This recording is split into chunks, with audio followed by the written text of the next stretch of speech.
माता पिता की सेवा। एक छोटा सा बोर्ड रेहड़ी की छत से लटक रहा था। उस पर मोटे मार्कर से लिखा हुआ था, घर में कोई नहीं है, मेरी बूढ़ी माँ बीमार है, मुझे थोड़ी थोड़ी देर में उन्हें खाना, दवा और टॉयलेट कराने के लिए घर जाना पड़ता है। अगर आपको जल्दी है तो अपनी मर्जी से फल तौल लें और पैसे कोने पर गत्ते के नीचे रखे हैं, साथ ही रेट भी लिखे हुए हैं। और अगर आपके पास पैसे नहीं हैं तो मेरी तरफ से ले जाना, इजाज़त है।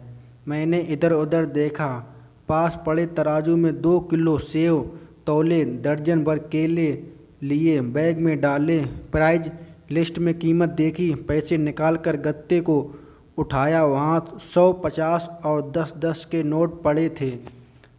मैंने भी पैसे उसमें रख कर उसे ढक दिया, बैग उठाया और अपने फ्लैट में आ गया।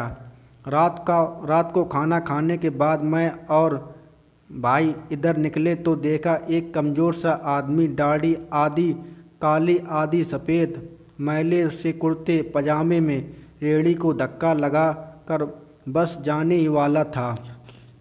वो हमें देखकर मुस्कुराया और बोला, साहब फल तो ख़त्म हो गए। नाम पूछा तो बोला, सीताराम। फिर हम सामने वाले ढाबे पर बैठ गए। चाय आई, कहने लगा, पिछले 3 साल से मेरी माता बिस्तर पर है, कुछ पागल सी हो गई है और अब तो फालिज भी मार गई है।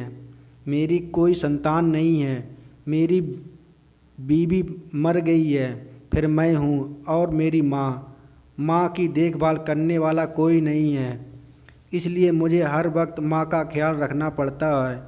एक दिन मैंने माँ का पाँव दबाते हुए बड़ी नरमी से कहा, माँ तेरी सेवा करने को तो बड़ा जी चाहता है, पर जेब खाली है और तू मुझे कमरे से बाहर निकलने नहीं देती है। कहती है, तू जाता है तो जी घबराने लगता है, तू ही बता मैं क्या करूं। अब क्या गले से खाना उतरेगा, ना मेरे पास कोई जमा पूंजी है। सुनकर माँ के हफ्ते कांपने उठते की कोशिश की। मैं तकिए के टैक लगवाई। उन्होंने झुर्रियों वाला चेहरा उठाया, अपने कमज़ोर हाथों को ऊपर उठाया, मन ही मन राम जी की स्तुति की। फिर बोली, तू रेहड़ी बड़ी छोड़कर आया, हमारी किस्मत हमें इसी कमरे में बैठकर मिलेगी। मैंने कहा, माँ क्या बात करती हो, वहाँ छोड़ आऊँगा तो कोई चोर चक्का सब कुछ ले जाएगा, फिर आजकल मैं लिहाजा करता है और बिना मालिक के कौन खरीदने आएगा।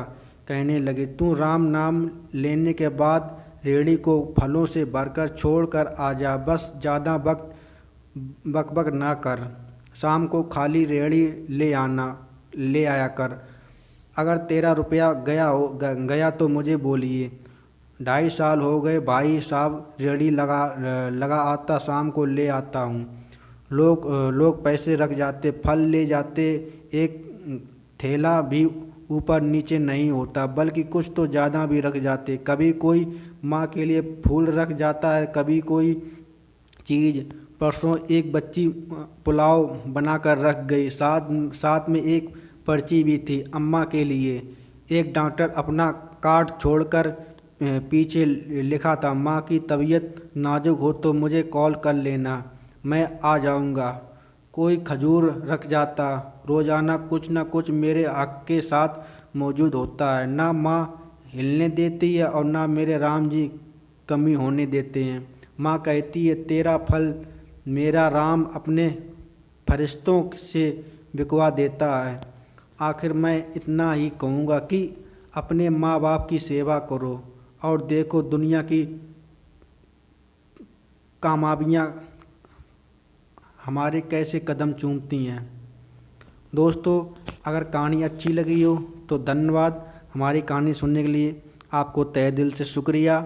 हमारे चैनल को like and subscribe and share ज़रूर करना। राधे राधे। माँ के लिए एक लाइक शेयर ज़रूर करना।